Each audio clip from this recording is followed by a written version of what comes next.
Good evening, everybody. It's my great pleasure to introduce Jane Lubchenco for tonight's lecture. Before I say a few words about Jane herself, I need to give you a few sort of housekeeping rules. Firstly, please switch off your mobile phones. Secondly, this event is being webcast and recorded, so just bear that in mind, particularly when it comes to the questions at the end. If you don't want to be recorded, you may not want to ask a question. And lastly, there are no planned evacuations. So if the fire alarm goes off, we should listen to it and do something about it. So we need to head out either through here or at the back where you came in. The point for sort of getting together and gathering and to make sure everybody's okay is by the Duke of York. And of course, the Duke of York is not really the Duke of York. It's the statue, the big column that's out at the top of the steps just next door. So if you could just congregate there if anything happens. If anybody needs any assistance, then please ask the staff, and access needs, etc. Ask the staff and we can give some help. So I've known Jane for a couple of years anyway. I think we first met at the G7 meeting in Berlin. And it's fantastic to have her here, really, really great. She's globally known. Let me tell you a little bit about her background. She's an ecologist with expertise in the oceans, climate change, and interactions between the environment and human well-being. She is one of the world's most highly cited ecologists, but is also renowned for her leadership in recovering the oceans to a healthy state through a combination of fishery reform and the creation of fully protected marine parks. She is passionate about promoting the communication and use of scientific knowledge in policy, management, and public understanding. Jane received her BA in biology from Colorado College, her MSc in zoology from University of Washington, and a PhD in ecology from Harvard University. Her academic career as a professor began at Harvard from 1975 to 1977 and continued at Oregon State University until 2009. President Obama nominated her in 2008 to be part of her Science Dream Team.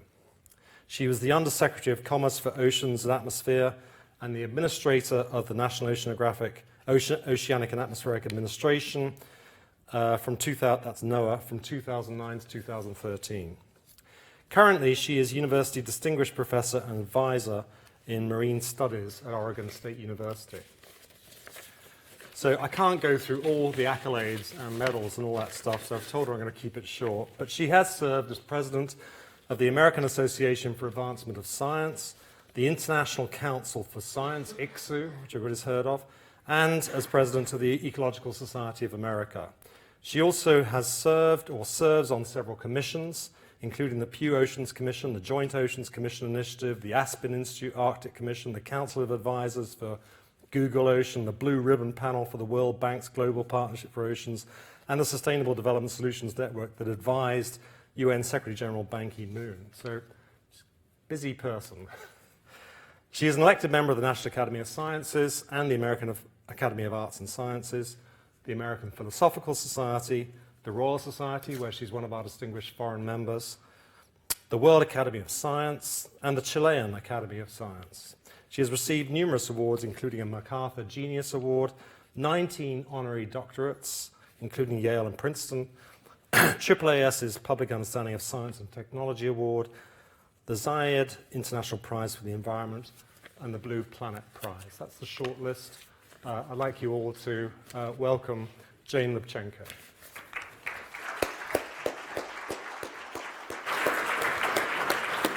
Thank you, Alex. Appreciate it. Thanks. Good evening, everyone. Thank you. It's always nice to know there's an audience out there. Thank you very much for coming. It's a great pleasure to be here. It's a great privilege to be asked to give this international lecture. You may look at the title of my talk tonight and think, what the heck is she talking about? How can we have hope for the ocean? That seems like a considerable disconnect with what you might be hearing if you're paying attention to the news. all the plastics in the ocean, overfishing, loss of biodiversity, ocean acidification, the list goes on. Make no mistake, the challenges in recovering the ocean to a healthy state, the challenges in figuring out how to use the ocean without using it up, are indeed considerable. But tonight I bring you a message of hope, not doom and gloom. Hope that we can, in fact, recover the bounty and use it wisely. Hope grounded in the understanding and the realization that, in fact, there are a lot of good things that are happening around the world. They're just not at the scale that we need yet. This hope is also coupled with the second thread of my remarks tonight, the first being hope in the ocean. The second has to do with the nexus between science and society. Resolving the science and society paradox. And in fact, I see these two threads as being intimately intertwined, weaving a tapestry that gives us a roadmap for how to move ahead.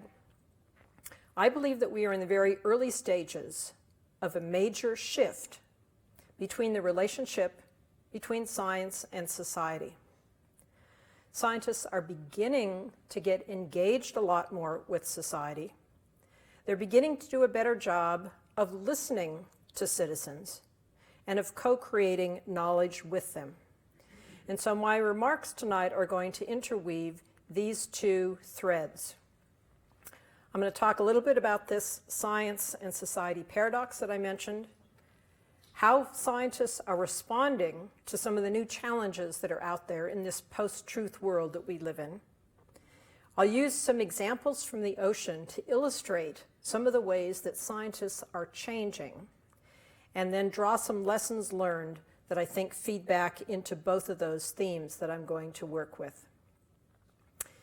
Now, my thoughts about this, my approaches to this, are very much influenced by the experiences that I have had. Over 40 years as a marine scientist, doing work around the world, seeing firsthand many of the degradation that you've read about, much of the degradation that you've read about in the paper or seen in Blue Planet 2, for example. Massive overfishing, loss of biological diversity, dead zones, various places around the world. I've seen that, and I've researched many of those places around the world. I also am influenced by the time that I spent, as Alex mentioned, as 4 years with President Obama's science team, working with the president, the vice president, other members of the cabinet, and with the very talented, good scientists at NOAA, which is a science agency that uses science to provide weather forecasts, to manage fisheries, to pay attention to healthy oceans and coasts. And in that capacity, I had an opportunity to, for example, work closely with fishermen in the upper left hand here, crab fishermen in Oregon, the upper right, fishermen in Plaquemines Parish, Louisiana, during the Gulf oil spill, who were understandably very worried about what was happening with the oil spill and fisheries. Lower right, flying in one of NOAA's Hurricane Hunter planes through Hurricane Sandy to understand better how scientists at NOAA are taking data from within a storm to be able to do a better job of forecasting what that storm is going to do, and then characterizing the nature of the loop current in the Gulf of Mexico so we could make better predictions about where the oil was going to go. And in my capacity as Undersecretary of Commerce for Oceans and Atmosphere, working with, again, the President, with governors of different states, and even doing a demonstration on ocean acidification to members of Congress as part of a formal hearing. I also had an opportunity to work with global leaders on ocean issues, climate change and ocean together, finding common ground, especially with our colleagues in the EU, where we had a lot of good connections and good collaborations. But then subsequently spending 2 years as the US Science Envoy for the ocean, doing science diplomacy with a number of developing countries around the world to understand better what people are calling the blue economy, looking to the ocean for sources of job creation, of poverty alleviation, of food security, and thinking about, talking about how do we use the ocean without using it up. In all of these different arenas, I really had a front row seat to the interactions between science and society. How do citizens, how do policymakers, how do managers, how do business leaders think about science? How do they use science? What do they understand? What do they misunderstand? And I learned some pretty interesting things along the way.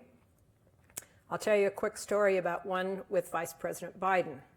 A very distinguished politician has been briefed thousands of times, I'm sure, by scientists. Here he is swearing me in, but about a year after this, we were in the middle of the Deepwater Horizon oil spill disaster in the Gulf of Mexico. The president asked the vice president to go to the Gulf and meet with fishermen and talk to them about what the federal government was doing, how we were closing fisheries to keep contaminated seafood from getting into the markets, and what exactly we were learning and doing. The vice president said, I don't know anything about fisheries or oil. I'm happy to go to the Gulf, but I need somebody who has the content who can come with me. So I flew on Air Force 2 with the vice president to the Gulf. On the plane, I was briefing him about oil, about fish, about what we were doing in the Gulf. And partway through my briefing, he looked at me and he said, hey, I thought you were a scientist. I thought, what in the world is he saying? I said, I am a scientist. And he said, but I just understood everything you told me. And so this very distinguished politician's sense of scientists is that he can't understand us. And I think that's a serious problem. That's on us. That's on scientists. We need to do a better job of being able to speak in plain language and connect with people if we want them to use what we are saying. Another quick story, when I was at NOAA, we were building the next generation of weather satellites to fly, to help us make weather forecasts. It's important to note that over 95% of the data that go into our weather forecast models come from satellites, so they're pretty important. We had a problem with the weather satellite building program. We fixed it. I was on the Hill talking to members of Congress about why this program was so important and why they should fund it. And this one member, key member of a congressional committee said to me, Doctor, I don't need your weather satellites. I've got the Weather Channel. Illustrating he had no idea where the Weather Channel or AccuWeather or any other of the private weather providers get their information. And in the US, it's from NOAA and NOAA satellites and EUMETSAT, ESA satellites that all share information with one another. So it's clear, based on these and lots of other experiences, that we have a lot of work to do. And in fact, in 1998, when I was president of the AAAS, I had an opportunity to provide the president's address. And I entitled it, Entering the Century of the Environment, a Need for a New Social Contract with Science. And I had long been concerned that science was becoming increasingly disconnected from society, because so much of what we were doing, we were only publishing in the peer-reviewed literature, assuming that somehow it would make its way into members of parliament, members of Congress, citizens' understanding, and in fact, science was going faster and faster, and that feedback wasn't happening fast enough.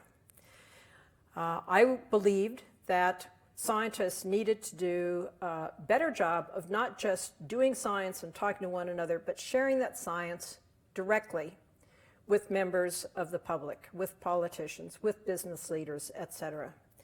And so I called for a new social contract where we would do that. We would focus on the most important problems, and we would do so with greater humility and transparency and honesty. A lot of scientists, a lot of other people were appreciating the importance of scientists communicating better to the broader world. And in fact, we have seen a huge increase in the appetite of scientists to do this. Not just doing science, but sharing science. And I think we saw a very major pivot within the scientific community, certainly in developed countries, in the 90s and the 2000s.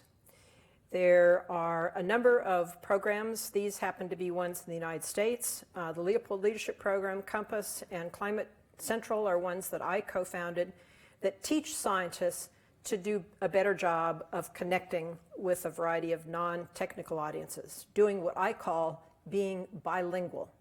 I think we need to teach scientists to speak the language of science and the language of lay people. And doing that translation is not always an easy thing to do, but it is possible. So scientists moving toward greater understanding of the importance of getting out of the ivory tower and connecting to people.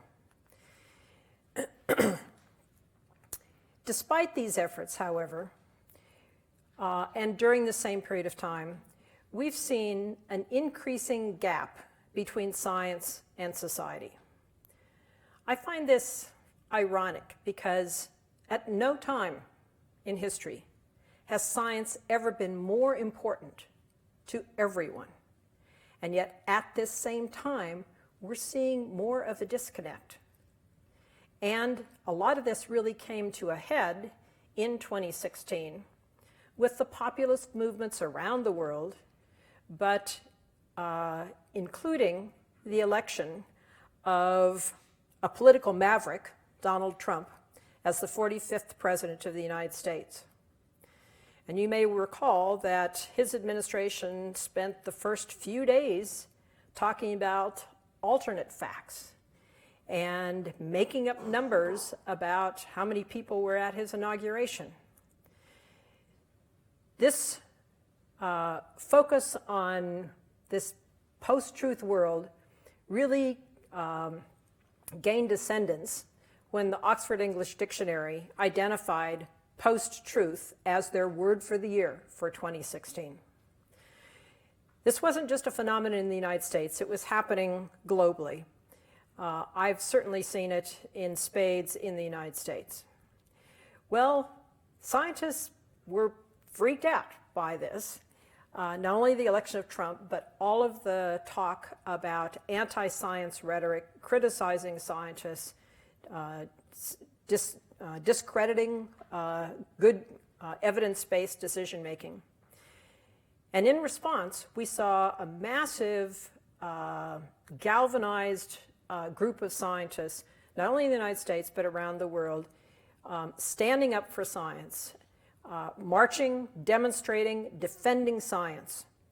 Scientists that never before had done so began contacting their members of Congress or their other elected representatives, donating to organizations that were enabling scientists to speak out, writing op-eds, letters to the editor, talking to journalists, things that they had never done before. And in fact, I happened to be speaking to a group at the National Academy of Sciences, a group of academicians, and I asked them how many in the audience had done one of these things since Trump was elected, and almost all the hands in the room went up. And I asked them how many had done that in the 5 years previous to that, and only a smattering of hands went up. So the community has really responded to this threat. However, I think this defend and resist, as important as it is, was not being done just by scientists. It was also being done by people who support science. So it wasn't just scientists. There were kids, there were business people, there were families who were marching for science. And I think that that's important. Nonetheless, that's still defense, and I believe that we need offense, not just defense. To have a good offense, we have to do a better job of understanding what are the underlying factors that are causing this populist, post-truth world to emerge. We need to understand that, and we need to respond to that. And this is not a knee-jerk kind of thing. This is something that requires deep engagement. I wrote an editorial in Frontiers in Ecology and the Environment, and the Public Welfare Medal that I received from the National Academy of Sciences last year, both focused on the guidance that I gave to scientists, some of which I'm going to share with you now. My question was, how can we resolve this science-society paradox and address the post-truth mentality? And I again emphasize that we need to understand the factors that are causing it. Some of the contributing factors, and I say this as an observer here, this is not my area of intellectual expertise, far from it, but contributing factors include things that are happening in society at large. A lot has been said about the increased economic and opportunity inequality that exists. For certain, we have a lot of very powerful vested interests that, like the status quo, don't want us to address climate change, for example. There are also changes in technology and business models of the media that are allowing people to select the kind of information they choose to hear as news.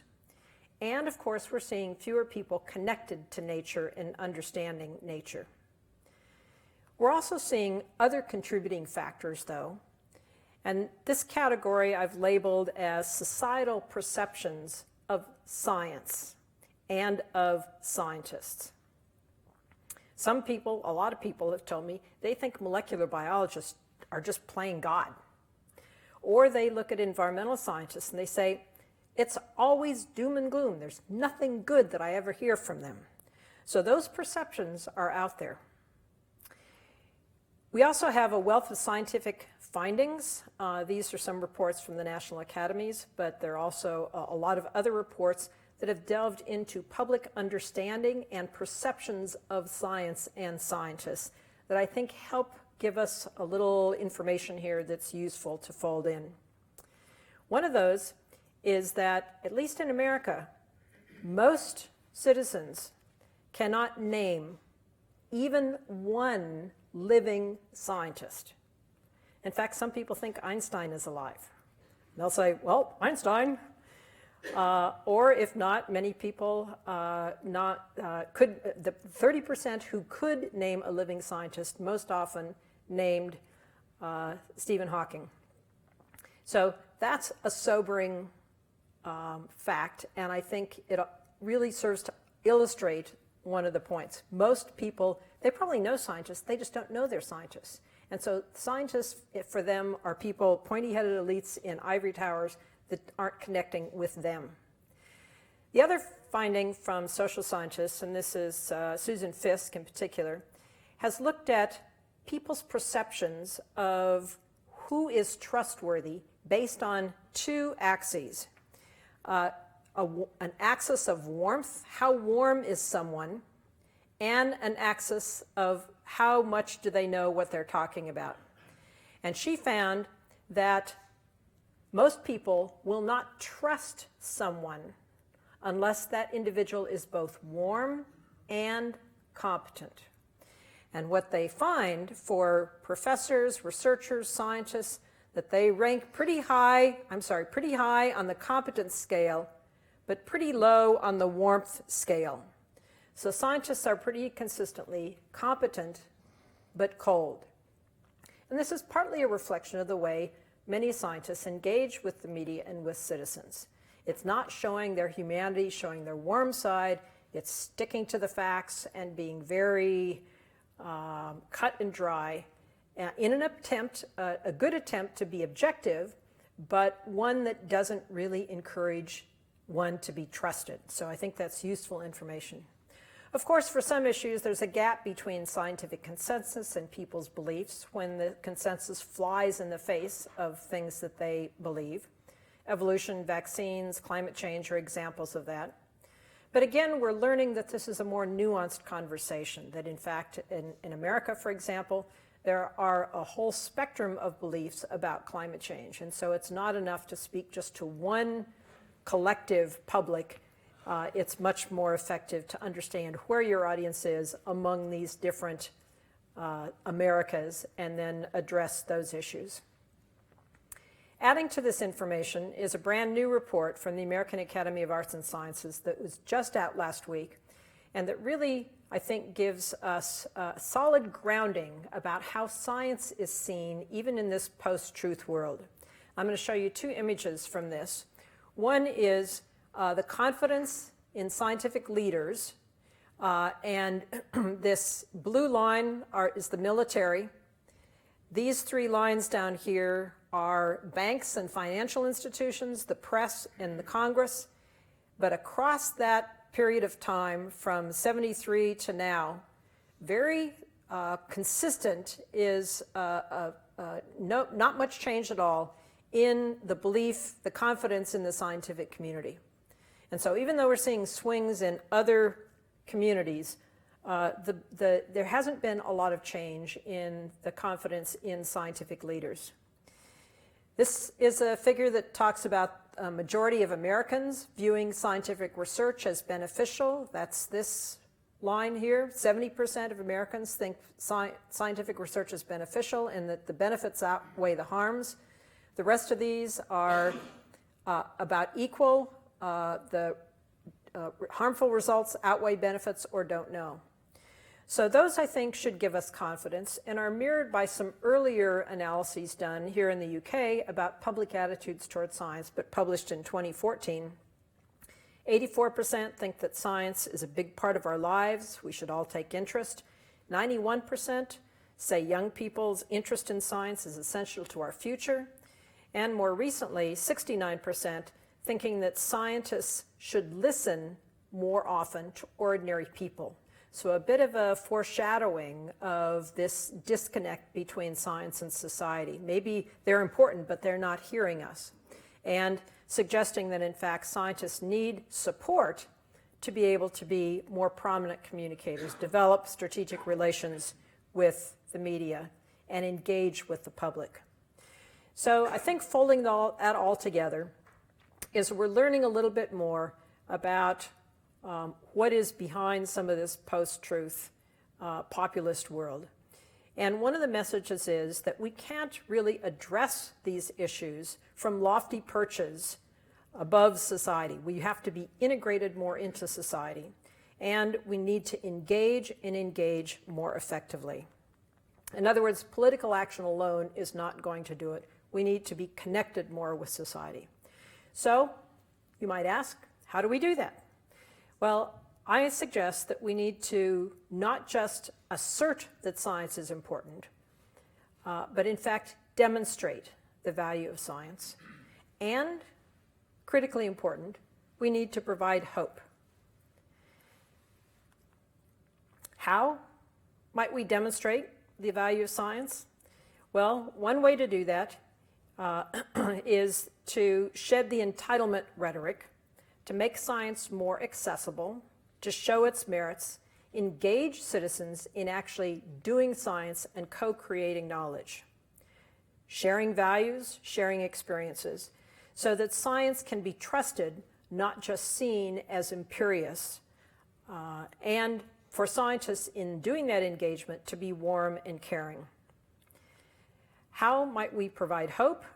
I think by identifying, talking about, and sharing the successes that are out there, and there are a lot of successes out there.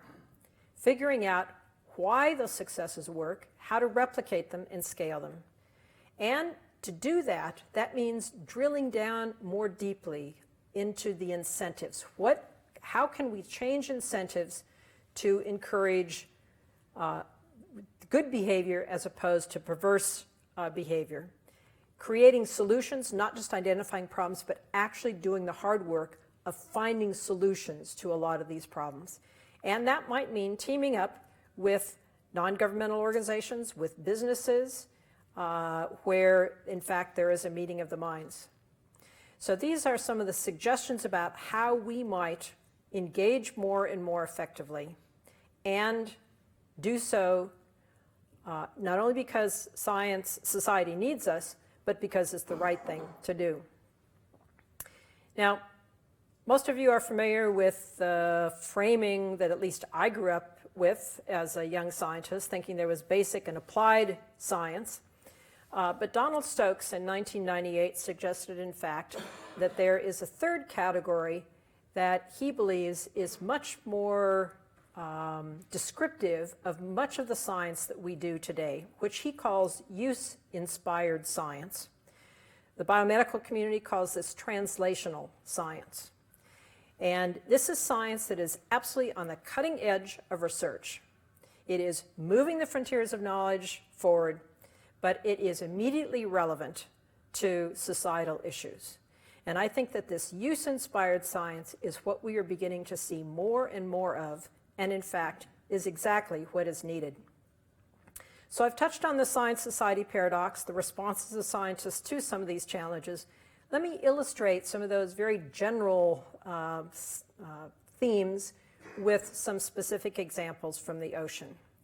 And I would suggest to you that on the ocean front, there is in fact a lot of good news. It's not what you hear, but in fact there is a lot of it out there.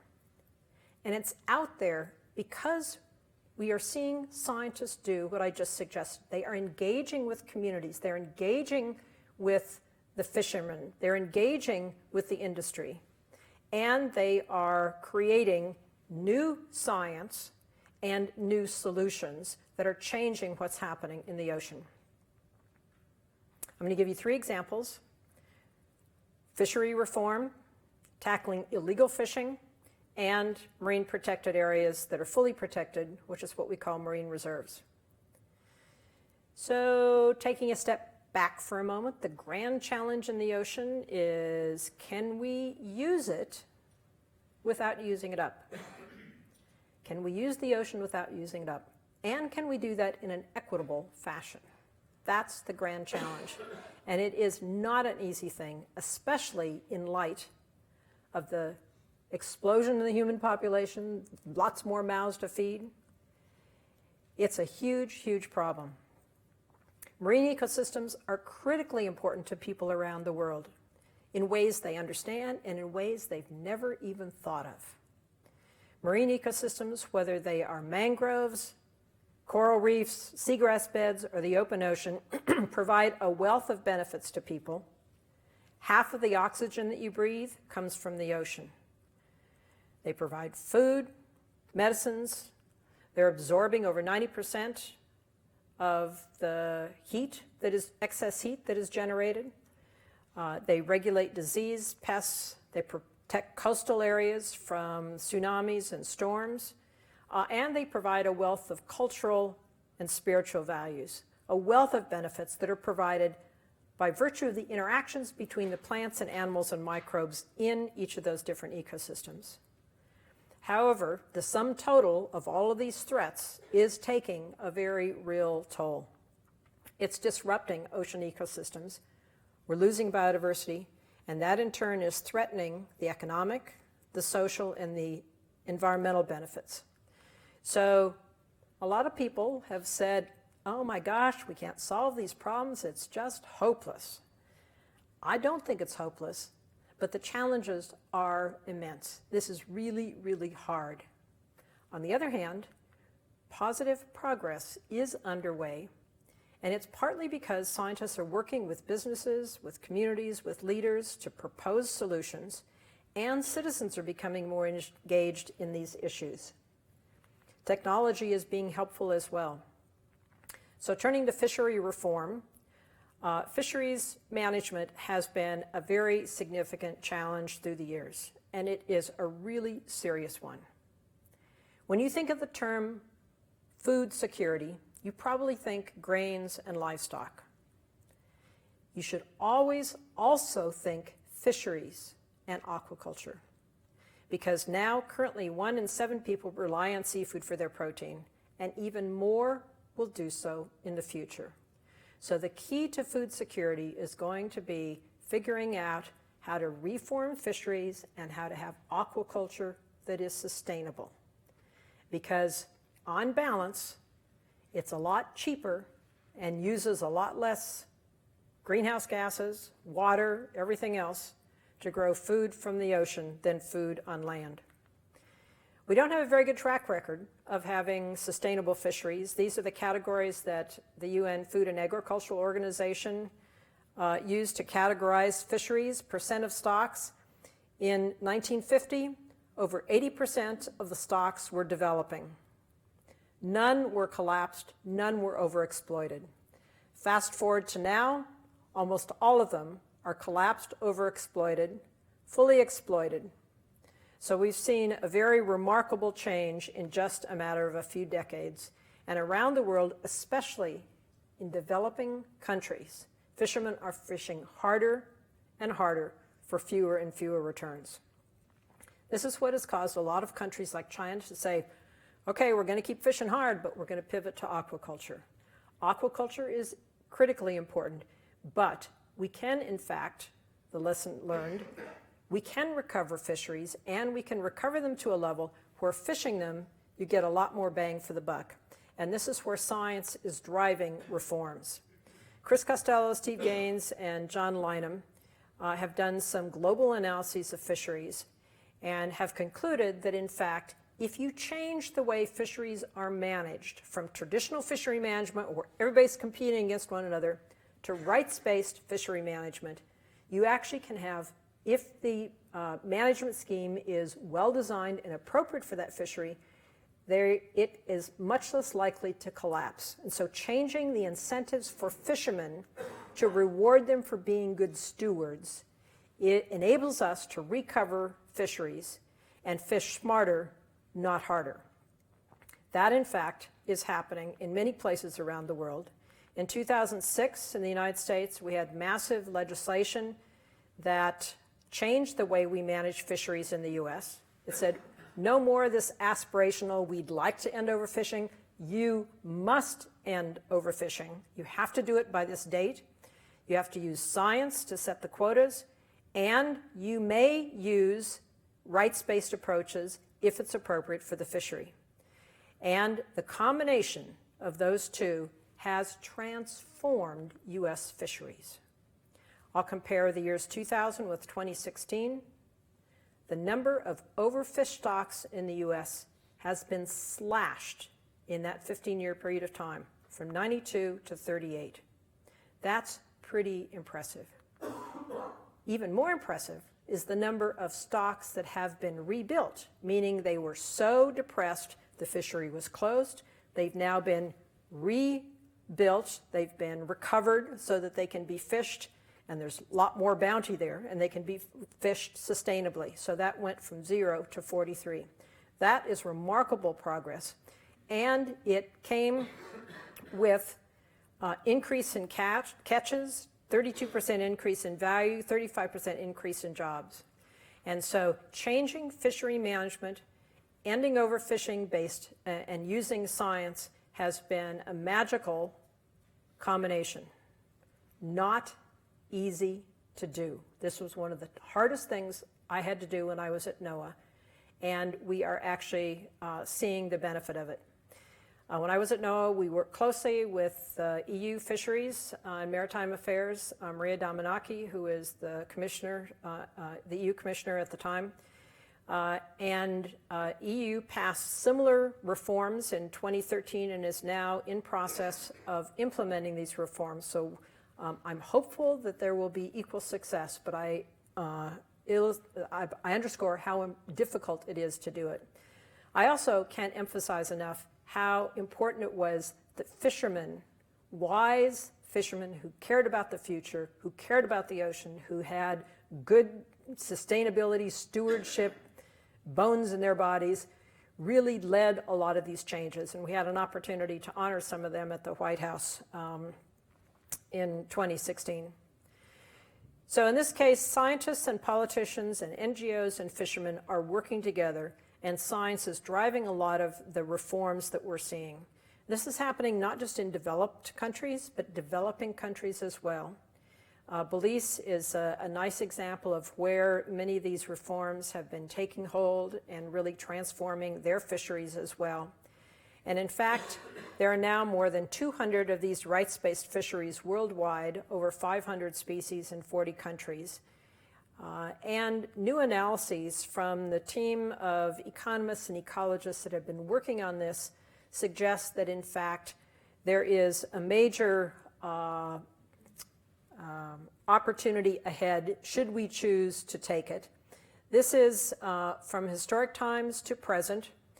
As you can see, the percentage of healthy stocks has been going down. If we could wave a magic wand and have all fisheries automatically be converted to well-managed fisheries, we could have this future. If we don't do that, then this is likely the future that we are facing. And that is just business as usual, as opposed to rights-based fisheries and ending overfishing for those. Should we be able to do that? And they calculate that almost all fisheries in the world could be recovered within 10 years if we got the management right. And yes, doing so does come at a cost, but the benefits outweigh the cost 10 to 1. And they're suggesting that, in fact, you could have 23% more harvest per year because you have a lot more fish in the ocean. That would lead to a significant increase in profits. So that's, of course, of interest to both governments and to the industry. And 112% more fish as biomass in the ocean to play the important roles that fish do in ocean ecosystems. And so this triple bottom line win is at least possible on paper. We've seen in some fisheries, like the ones I described to you in the US, exactly this outcome. So we know that it's possible. We've seen the same thing happen in a number of developing countries. So we know that's possible. So we have good examples. We understand what some of the key features are, but we need to actually do the hard work of scaling that up. My example number 2 is related to this. I've been talking about legal fishing, and now I'm going to pivot to illegal fishing. IUU is the jargon term, illegal, unregulated, and unreported fishing. And it is a massive, massive problem. This is one of the other reasons that people have said the ocean is hopeless. It's so big, we can't patrol the whole place, and there's all this bad stuff going on. It's what I call the wild, wild wet. And in fact, it's been chaotic out there until recently. And people didn't think it was possible to actually make headway in seeing what the bad guys were doing, capturing the bad guys. Yes, they're usually guys, but not always. So this problem, illegal fishing, is actually in the process of being tackled very vigorously. Technology and political will are actually making a huge difference here.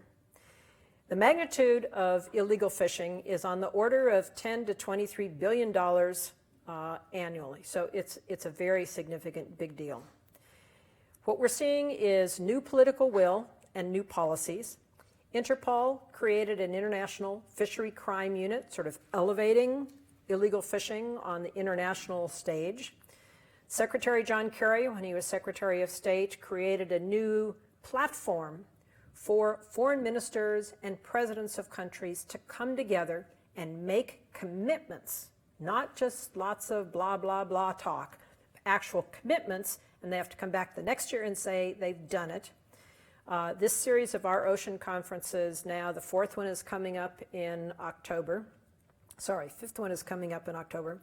And this has been a place where the new agreement that I helped negotiate when I was at NOAA, called the Port State Measures Agreement, has been really promoted and many countries have adopted. It went into force in July 2016. Now more than 50 countries and the EU have joined.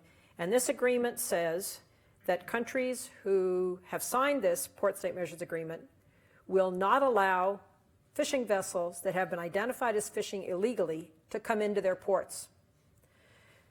So the notion is, the ocean is a big place, you can't catch everybody out there, but they all have to come back to port eventually, and that's where you catch them.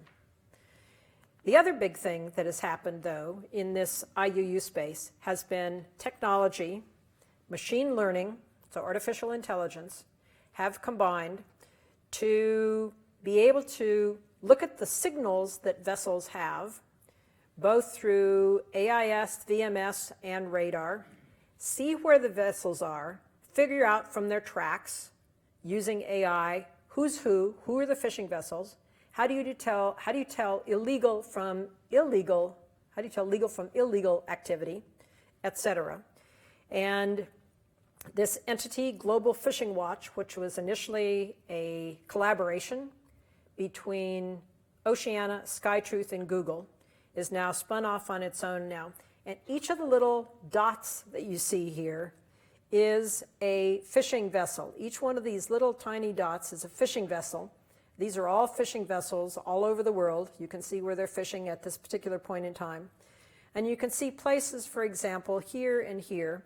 These are fully protected marine areas in Kiribati. And you can see how here and here, actually this one is part of one of the US fully protected areas.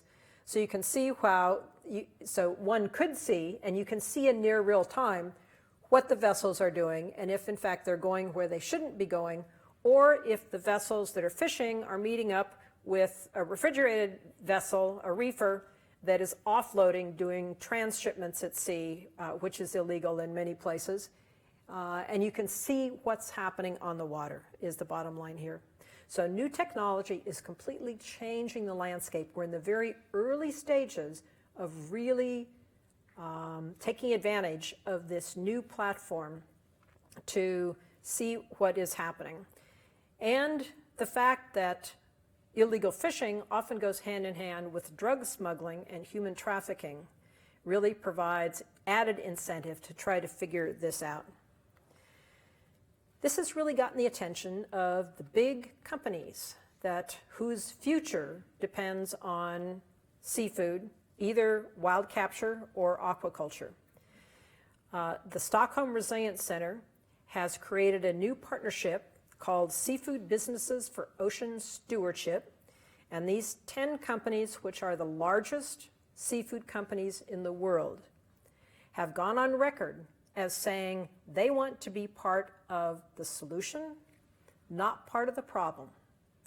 And they are moving ahead in a pretty aggressive way to focus on traceability, to address the IUU issues, because there has been a lot of noise and visibility of these issues, and because there are now new science and new techniques, new technologies to help draw attention and provide some transparency and accountability.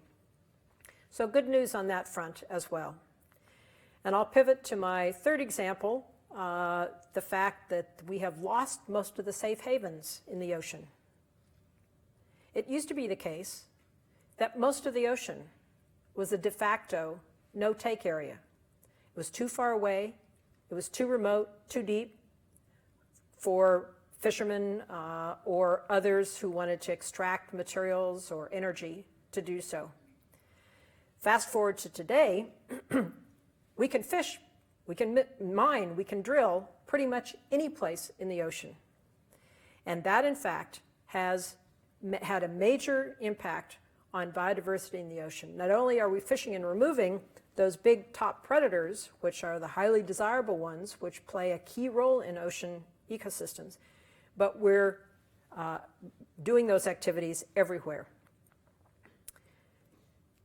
The ocean is managed as a series of exclusive economic zones that each coastal nation has. That totals up to about 42% of the ocean, and a single high seas commons, about 58% of the ocean. Most of the action with respect to protected areas has been in countries' EEZs.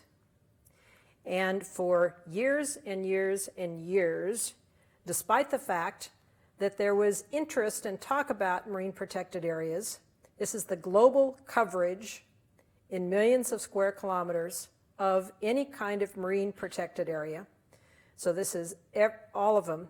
Not much progress at all until relatively recently. And in the last decade, we've seen a huge jump in both the total area in MPAs, but even more importantly, in the green here, those areas of the ocean that are strongly or fully protected. So no commercial extractive activities is what the green means.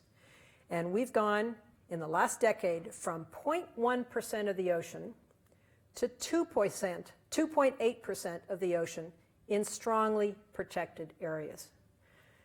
So that's an order of magnitude increase. That looks pretty impressive. It's nowhere near what we need. The countries of the world have agreed to 10% in any kind of MPA. Scientists suggest we probably need around 30%, so we are a long way from where we should be. But the fact that we are seeing these increases is a direct result of a couple of things, one of which is the science. And this is a series of syntheses of scientific studies of fully protected marine reserves that have been packaged in ways that are user-friendly, lots of infographics, scientifically credible, but making the science of protected areas more accessible, more interesting, more credible to a lot of audiences. We have learned that those protected areas protect biodiversity. When you stop extracting stuff inside a protected area, things get big, they get abundant, they get diverse, and that happens regardless of where you are. On average, an increase in biodiversity, biomass of 400%, increase in density on average over 160%, size, 28% increase in size, and even diversity, 21% increase in diversity across all MPAs. We're also learning that bounty inside a fully protected area spills out to the adjacent area outside. Fishermen know this really well. They fish right along the line. They call it fishing the line because they know that's where the bounty is coming from. One of the most important things that these protected areas do, the science tells us, is allow fish and invertebrates to get big. They're not being caught. Instead of catching the big ones, we're letting them grow big. And that means much more reproductive potential. This is a European sea bass. Here's an individual that's 40 centimeters, and it produces, each one of these little icons is 100,000 young. So a 40 centimeter fish produces 230,000 young. But if you let that 40 centimeter fish grow to an 80 centimeter fish, it produces 3.3 million young. So a little bit larger size means lots more young. And that's true not only for fish, it's true for squid, it's true for scallops, it's true for crabs, lobsters. And so one of the big benefits of protected areas is you get much more reproductive potential. And some of that reproductive potential is transported out away from the reserve.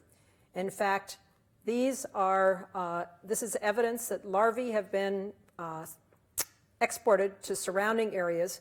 This is the distance traveled by the early stages from different species where we know for a fact that they came from inside the reserve. We also know that marine reserves can protect, especially if they're big, they protect lots of different habitats. And many species spend time in different habitats during their life cycle. So this is a boccaccio, a rockfish on the west coast of the US. Adults live in deep water caves. The young are in open water. They go, when they are growing, to drifting kelp and open water, and then to the near shore on eelgrass beds, and then as the juveniles or the young adults go to boulder fields. So if you have a protected area that's large enough, you can protect all these different habitats in the life cycle. We also know that protected areas can restore the ecological balance within the ecosystem. Instead of removing all the top predators, you restore the top predators, and they in turn can control the prey that they eat, and that has impacts as trophic cascades throughout the ecosystem.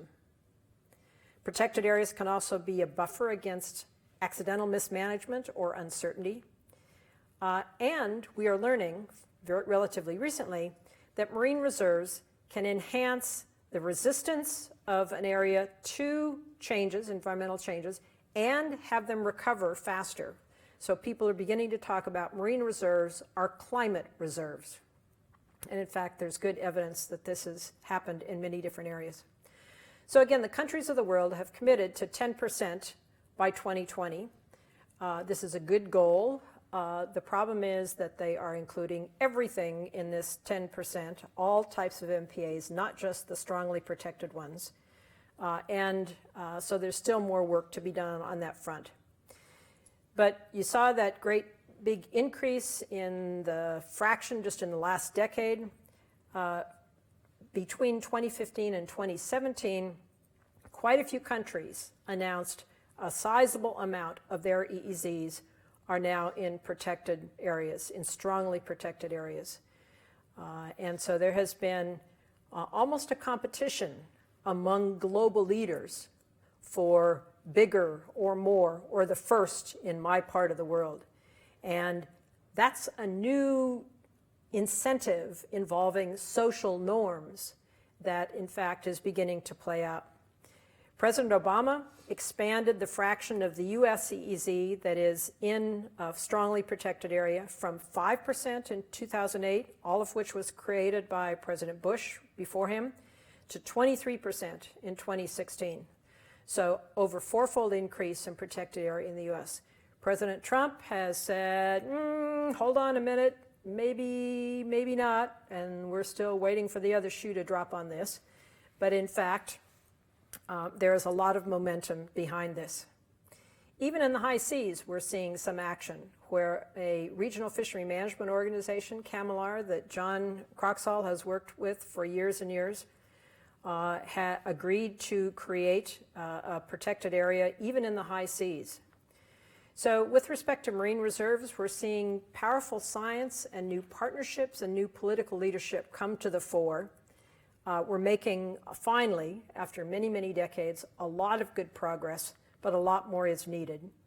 And we think there's increasing urgency in doing this, in providing resilience to climate change.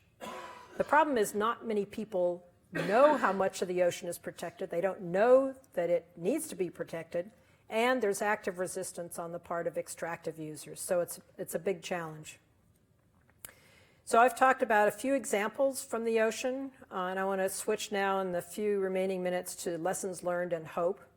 I've suggested to you that science-based policy reforms are ending overfishing and recovering depleted stocks, that we're seeing increased importance of incentives, both economic and social incentives, increasing attention to IUU fishing, increasing attention to marine reserves, and big incentives to make changes, both economic incentives as well as social and food security incentives.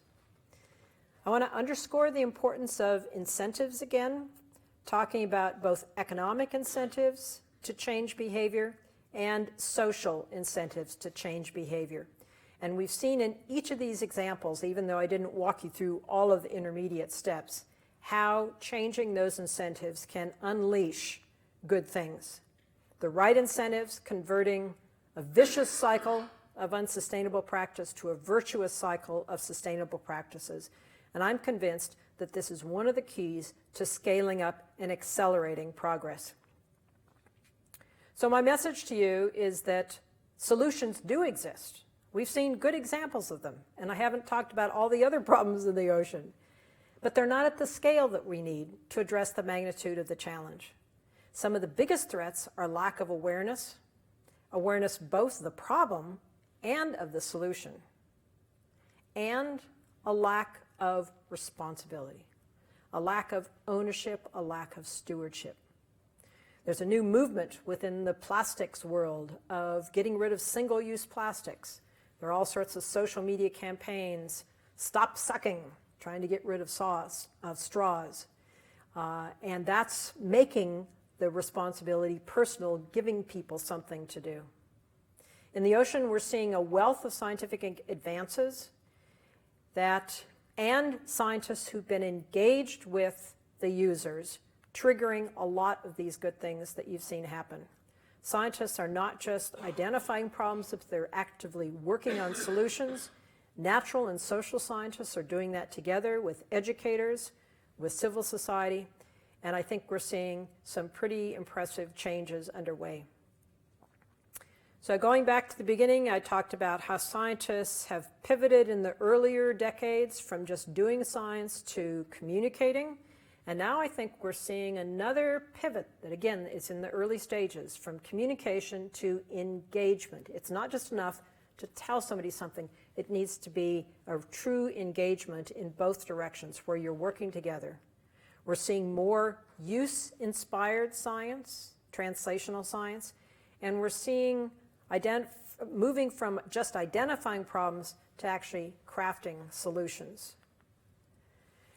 So those are key elements to address what I have called the science-society paradox and the post-truth world.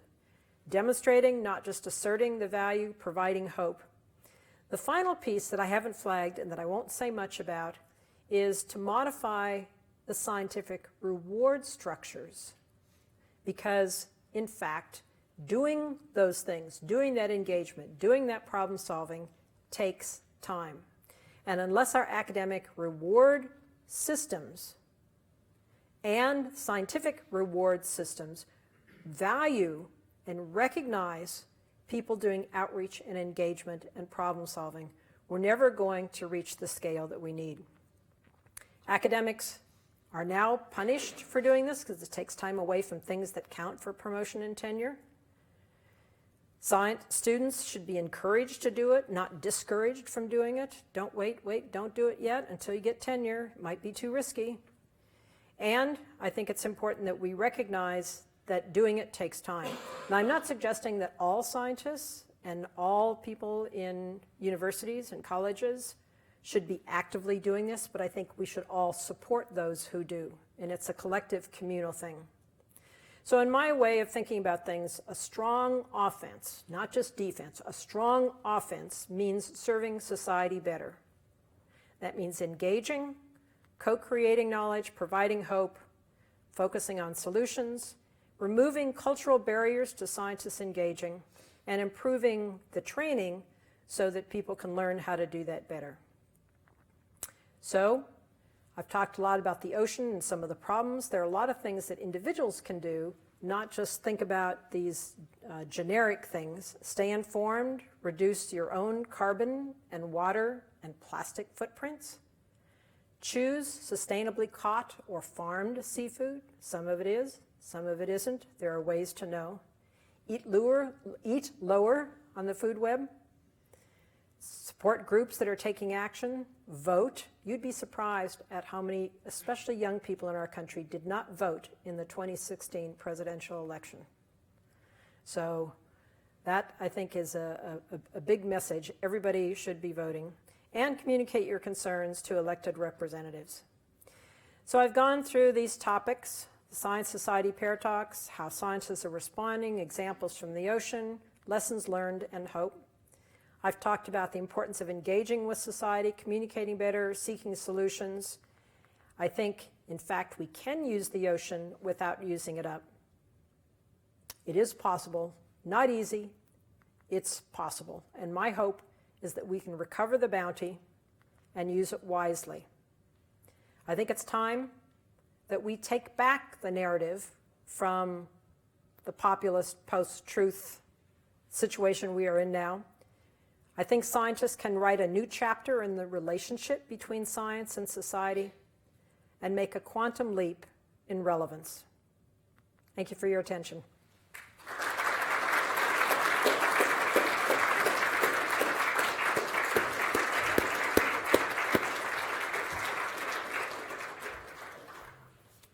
Jane, that was fantastic. We can't not have questions. We're running slightly late, but I'd really encourage some questions from the audience. And there are a couple of roving mics, so just put your hand up. And if you could make the question really succinct, make it short so that we can get through as many as possible. Yes, somebody there in the middle. My name's Charlie. Thank you very much for that. That was seriously impressive. My question, and I think it's relevant, I'm just wondering if you've seen like a change in the financial and corporate sectors who are looking, and perhaps individual investors and shareholders who are looking to try and get involved in things like this and actually say, I want this to reflect who I am as an investor. I don't know whether you've seen that in your experience. Charlie, there's been a huge increase in that in the corporate world globally. We've seen a lot of discussions, for example, at the World Economic Forum in Davos. And just last week at the World Ocean Forum, sponsored by The Economist magazine, there was a big new report released on principles for investing in sustainable fisheries. The fishing world and getting the finance to pivot from unsustainable practices to sustainable ones has been really, really hard. And there's been a lot of good thought now given to what is it going to take to not just have the business community, but the finance community be interested in helping identify the solutions and make good things happen. So yes, there is a lot of that underway. There's been a lot of sort of fumbling around with how do we measure it, what does it look like, and I think the evolution of green bonds, people are now talking about blue bonds, taking a lot of the lessons learned from green bonds. There were some mistakes made. Those have been folding into now blue bonds. One more quick thing, the country of Seychelles had massive, massive debt. And the Nature Conservancy understood that. They also understood that Seychelles depends very heavily on tourism for its revenues. And they went to the Club of Paris and talked to the holders of the debt. And at the COP the climate COP that was in Copenhagen, they announced sort of a new deal, which has now actually become reality, which is that in exchange for relieving Seychelles' foreign debt, the country of Seychelles would agree to three things. They'd have a management plan for their whole EEZ. That would include setting aside a third of it or 30% as protected area. And they would create a climate adaptation fund to both pay for climate adaptation on the ocean side and the land side. So some new, very creative things around finance, debt, blue bonds. In this case, Seychelles is issuing blue bonds that the World Bank has said it would stand by. So some real interesting models, but look at the World Ocean Summit reports that came out last week. Really creative stuff happening. Not there yet, but very encouraging. Any more questions? Yes, here at the front. You want to put your hand up so she can see who you are? Yeah. She lost track. Quickly, I just want to say thank you for being an example of a non-embarrassing American around these days. And secondly, I think you may have kind of explained it already, but would you say that because of the great anti-intellectualism movement in the States, the scientists have essentially, they have to work outside of that in spite of the politicians almost, or how would you, or will the politicians eventually be brought back into the fold, so to speak, because there's such social movement? Do you have hope for that, or what? It's a really interesting time, and thanks for that question. As I mentioned, scientists have really been galvanized, and I think they are realizing they were taking some things for granted, and now they have to do a better job of explaining why their science is important and showing, not just asserting that it is. But keep in mind that in the agencies, the federal agencies in the US, and in Congress, there are actually a lot of really good people who believe in evidence, who believe in science. They are intensely, intensely frustrated right now, understandably so. But there has been an active group now working to sort of bring back some semblance of sanity. And I only hope it'll be successful sooner rather than later, because it's very dangerous and it is of grave, grave concern. but there is a lot of energy that is being brought to bear now. And I'm hopeful that we will return to a time where people respect science because it is personally important and personally useful to them. And that's what we should all be working toward. Thank you again very much. Thanks, everybody. Thank you.